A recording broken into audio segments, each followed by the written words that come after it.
Prvi automobil u Hrvatsku, sličan ovome,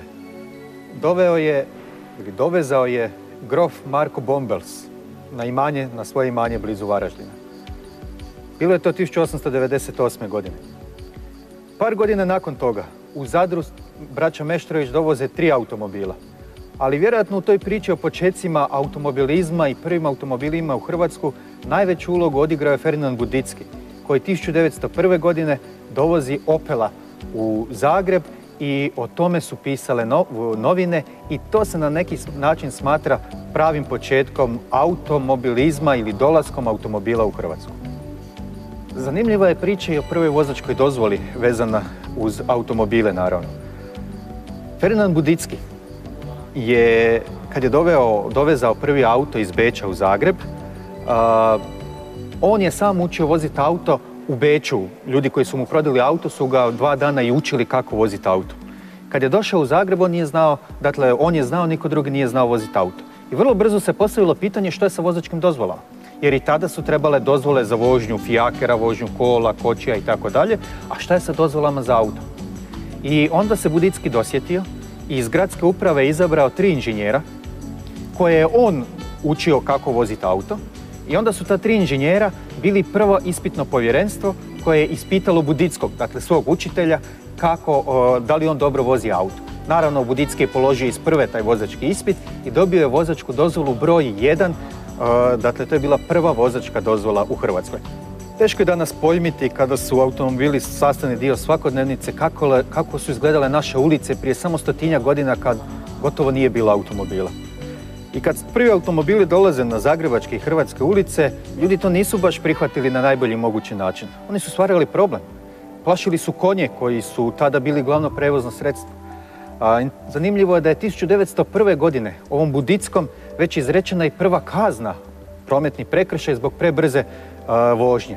Ljudi su, kada bi neko vozio auto po cestama, ljudi su ih čak i napadali i dosta je novinskih svjedočanstava gdje ljudi koji voze auto su bili žrtve napada raznih ljudi jer su naprosto auto smatrali nečim lošim i nedobrodošlim u hrvatske gradove i na hrvatske ulice. Kao i sve što novo dolazi, i automobili su vrlo brzo našli svoje poklonike u Hrvatskoj.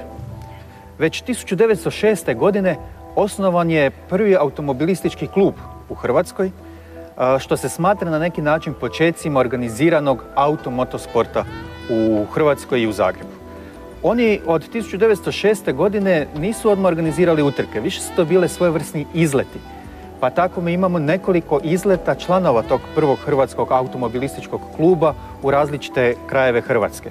Jedan veliki pothvat napravio jedan od one braće Meštrović koji je autom otišao od Zadra sve do Plitvičkih jezera. Putovao je 24 sata sa svojim autom preko Velebita, to je bio veliki pothvat.